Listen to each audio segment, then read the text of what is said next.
We'll start off today here with a 2-inch brush rather, and some clear gel and white, about 50-50 mix. And I'm gonna start right up here at the top and just cover the top area of my painting, a little more than just the sky with this clear gel and white mix.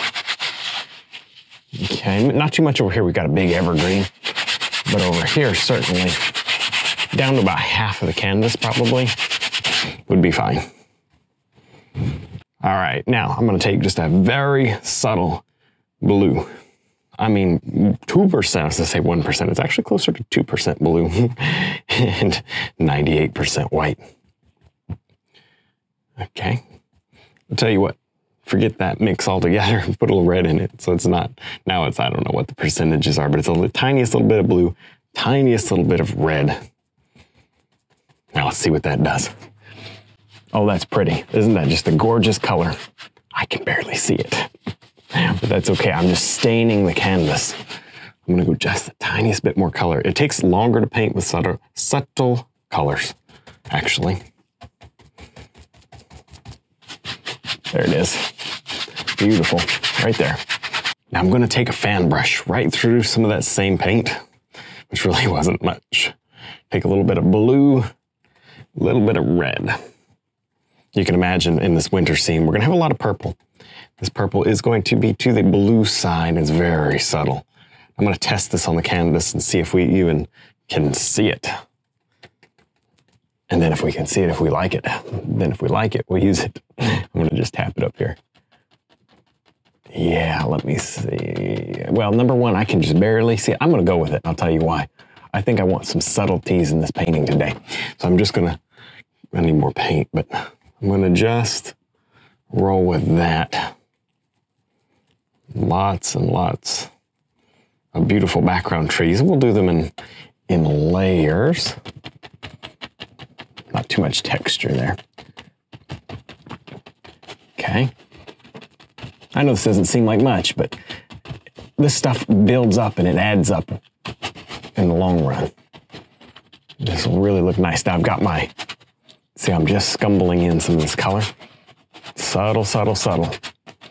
If you can see it, you're painting too dark. There we go. Almost, not quite, but almost. There. And this is a much taller scene. Our landscape really comes down, and that aggressive angle is very interesting. That's part of the painting today. Well, of course, it's part of the painting. It's part of the interest. It's part of the subject matter that really stands out. All right, so that's that. You can do as many shades of blue as you like. I'm gonna have to wrap it up here just for the sake of, we gotta keep going. I can't spend all day painting trees. And I'm just gonna tap this one in. See, I'm just tapping it, tapping it. I don't need a lot. I'm not expecting a lot from this. It's just a little more blue in that purple color. I like that blue. See, I'm just tapping it, allowing my brush to do the work for me. I'm not really doing much. Not really doing too much, or just not necessary. So I've got that light purpley to the blue side. We'll start a little lighter than that. Lots of that, well, not lots, but some clear gel to keep it flowing. It needs to be flowing.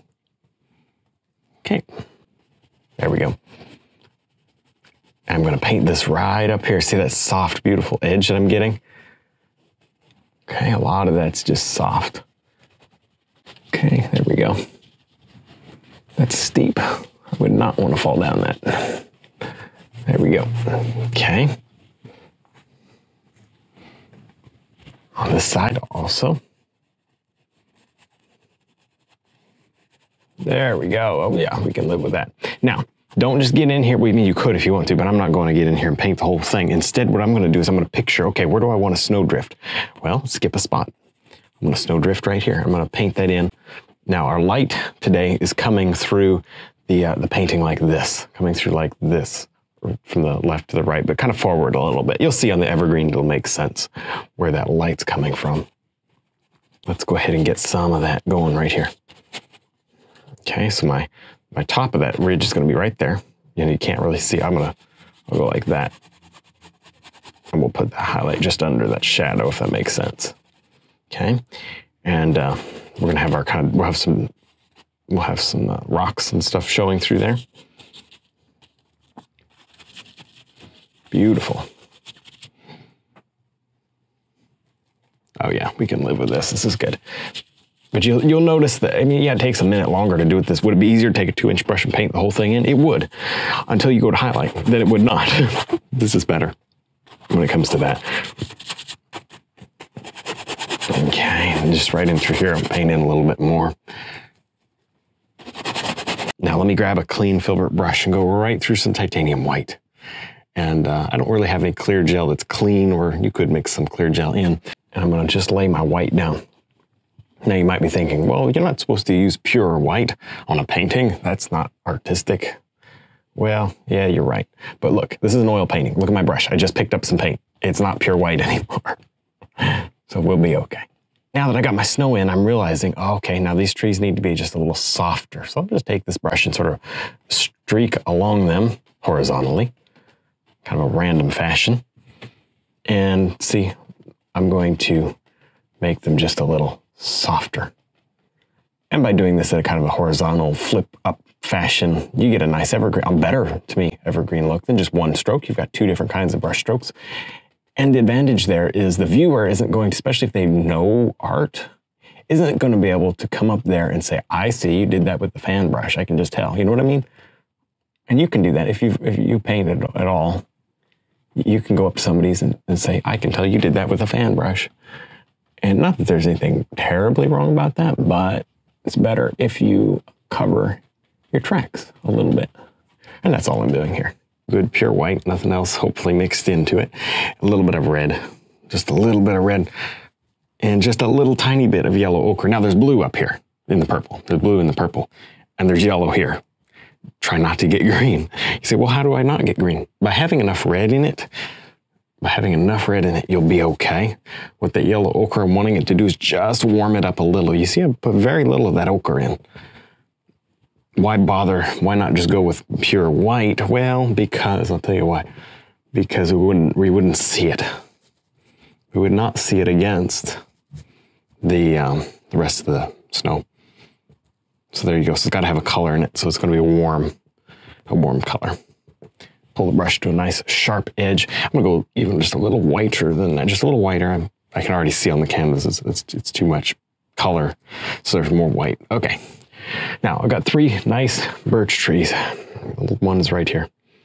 Let's start right up here.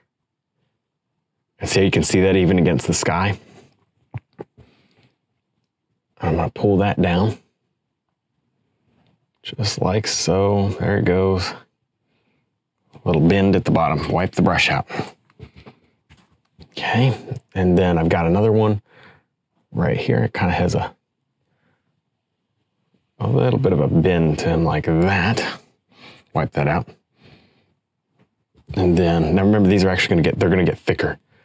This is just the highlight side, and then one right here. Now we're not putting leaves on these. Sometimes I'll put leaves, just frosty leaves on my birch trees in the winter. But I'm not doing that today. You see, as it mixes, it actually works. It's okay. Let me get a couple of limbs. These limbs have this dark. They start with the dark. You can actually just give yourself a few of these little limb spots, and then we'll come back with a liner brush, maybe, and add a little more. Or maybe not even. I don't know. We probably will. Maybe just, at least don't go too far with this detail brush, because you don't have anywhere to hide, if you know what I mean. Okay, I'm finishing up on this, and then we'll, yeah, that looks pretty good. Let's just leave, well, not totally satisfied. Let me wipe this out. And I just want to blend some of that in a little more. Now with the round brush, just some brown and black again, I'm going to paint in a very important limb. This important limb is going to start right down here and sort of work its way up and then over to the side, something like that. You finish that with the liner brush for sure. But the reason this is an important limb, obviously, is for the bird, for the little cardinal. Now, strategic location here. This is a purple tree, remember? And it's fairly dark. And our red bird could easily be mixed, you know, removed, scratched off rubbed off with a shop towel, and you can put your purple back in and try them again and again and again without damaging the painting. If you put a limb down here in the white, it would be very difficult to remove it and try again, but up here it's safe, so that's why we're doing it there. Now I would expect to see some snow, so I'll just take some white, roll my clean detail brush in it and pull it out to a nice sharp point. I would expect to see a little bit of snow on these branches, this branch especially. I'll just place some of that snow right on where I would expect it. Some there, so on. A little bit of shadowy blue snow, obviously not blue, purple. Maybe that's there, just right under it. It's probably not even noticeable, but there it is. I've got snow on it. Now I'm gonna do my red bird. My cardinal, take some red. That's a good place to start. A little tiny tinge of yellow ochre, not much. We'll just start with this because I know it's gonna mix up there. But I don't need that much paint. Draw some of that out to a nice sharp point. The less paint you put up here, probably the easier it's gonna be to fix. I'm gonna start with the body of the cardinal, and it just depends on kind of how big you want it. I don't want it that big. Scale it to the tree. I'm gonna just do a body that comes down like so. He's going behind the limb. Okay, kind of just a little body shape. And kind of just a feather. Let me see that. Good. Hey, it's a start. A little more paint. And if at any time you don't care about this cardinal, you can stop and wipe him off and try him again. I took some of the paint out of the brush. Put the little crest on him, little feathers. Okay. And there you go. It may help you tremendously to look at pictures of cardinals online. You don't have to copy them. You can just look at them and get an idea where you're going and what direction you're going. And of course you can use mine. You know I'm not an expert wildlife painter. You know that. I'm not trying to pretend like I am. But I know my way around color enough that I can get in a little bird here and there if I want one in my painting. There's some black mixed right in. Black and red are beautiful together. Black mixed right into that red. I'm gonna put that dark kind of just patch there on his head. And I'm gonna just draw out the little beak. Hold on, let me get a little more paint there. Maybe some darker black. Draw that beak out.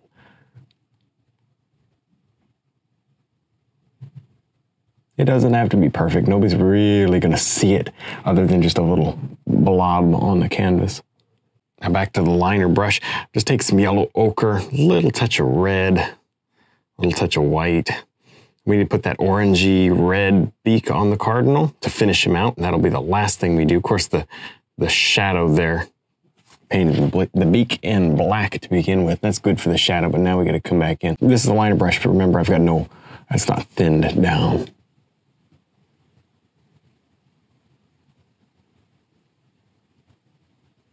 There you go, just a nice orange beak. Leaving some, let me get a little more red. There we go. Leaving just a little bit of that dark shadow.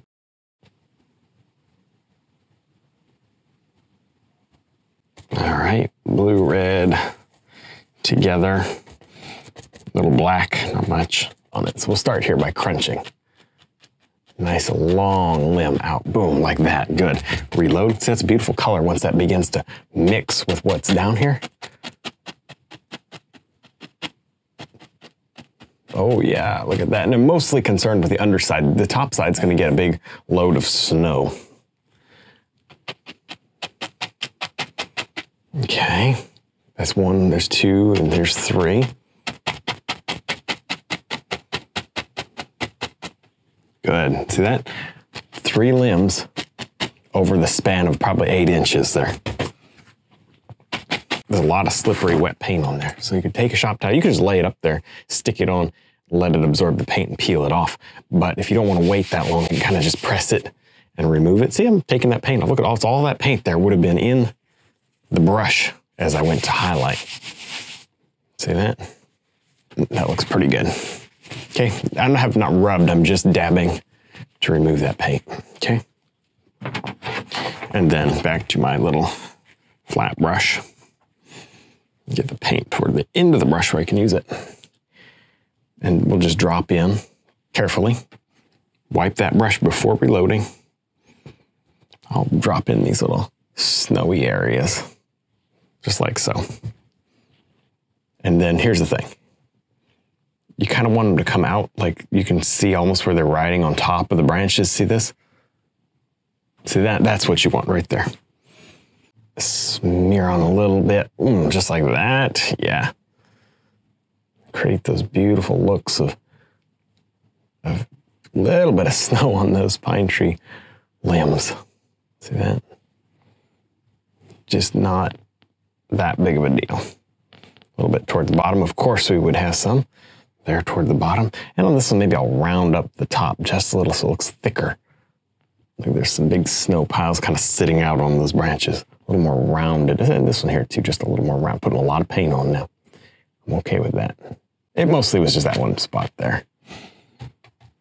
Then maybe just a little bit more down here. Break up some of those sections with some dark and some texture of that pine tree. There's some red, some blue. I'm going to create a shadow color with purple. Pretty good at mixing up purple. If you're not good at mixing purple, by the time you're done with this painting, you will. Okay, these birch trees, we need shadows under them. Kind of, well, obviously there'll be snow crawling up the sides of it and so on. And now we got all that mud in the brush. How about if we don't put that in, the snow? There we go. We'll just do those shadows like so. Oh, that's pretty. See, following the shape, kind of contour of the snow is a good thing. There we go. As you go bumps like that, see that? I don't know. Looks like you're following the shape of the snow. That's pretty. That's pretty. Hey, it's not perfect, but it's decent. Let's take a blender brush and just soften those so that they feel like they're part of the painting and they're not standing out on top of that snow. There we go. Okay. Probably put some grass or something on that too. But I'm going to put in a little bit of a rock texture under these trees here. And what that does, it just creates a little feeling of something extra going on in this whole area. Good. And that's basic, to tell you the truth. A little bit of, there's some umber, yellow ochre, and white for a highlight. Just kind of a golden, a little red even in there would be good. Just for a little bit of a golden light kind of on just a touch. I don't want much because it would really distract. In fact, to tell you the truth, there's some of that purple. Just scoop it up on the brush. That way it's not all that golden color, but it does have some of that purple as well mixed in. Tie everything together with color. That's important to me in a painting. That things are tied together with color. Now it doesn't look like much, but I'll come back with my darks and just pop a dark back in as an extra shadow bonus if we need it. That's all right, right there, good. Just some leftover white that has a little touch of red in it, remember, from earlier. And I'll thin that down. Not quite liner brush thin, not quite like ink, somewhere in between. It's running, it's starting to run. And just wipe some of that on my palette, or my paper towels. Right up here, let's go ahead and begin to put on a final snow cap to these. This final bright, bright highlight. This is only possible with a liner brush, or else you've got to let the painting dry, which is fine. I won't tell on you, and you don't get extra points for doing it all in one day, despite what some people say. There we go. Oh yeah, that's pretty. See, that's little humps and bumps and jiggles. Good. Right up here. There, see that? Getting those, and they create a little bit of separation, a little bit of extra life and detail about this area. Depth, really, is what I was trying to think of. They create layers of depth. And that's a good thing. Okay, I actually think I need a little bit more, just thicker here. Big, massive snow right here. There, that looks good. Yeah, that's looking more evergreen-like, isn't it? Let me get a little bit more paint. Okay. More red in that, but it'll be okay. This is actually the tree base tone, which is a good place to start. Maybe a little more red into it than that. I don't want black because it won't mix with the paint so much up here. it'll stay. Pretty much whatever color you put down is what you're gonna get. I'm just gonna darken up this branch and bring in some more bits to him. Ooh, this is good. If you're not super comfortable painting branches, go slow. Practice a little, perhaps. And maybe most importantly, don't do too many. Okay. Thicken that up just a bit. Good. You see, that's not gray. It's got that purple in it from that tree. Good. That's a thicker branch, so this needs to be thicker, thicker, thicker all the way down to support it. Okay, cool. Coming back up here by the bird.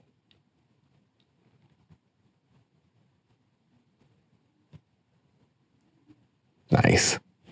Reload. See, this is the only part I'm being careful. The rest I'll go in quick.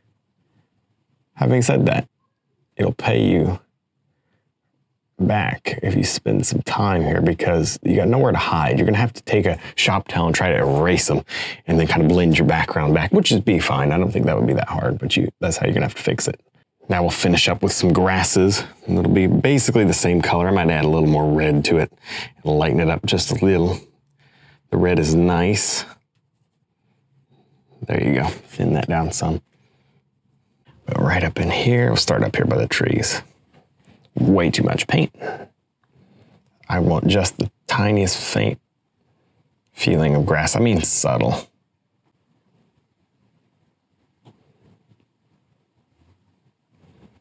We do not need much today.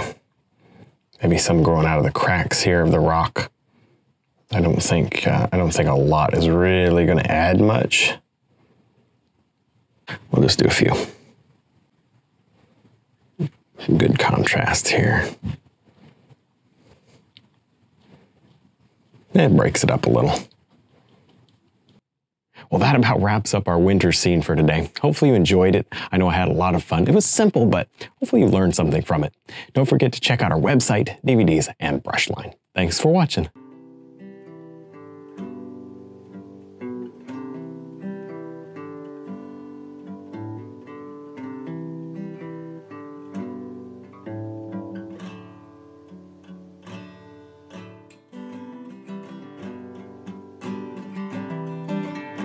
Well, hopefully you enjoyed this video. Remember to subscribe if you're not already, and click the like button. It helps me out a lot. Stick around, watch a couple more videos, and stay inspired.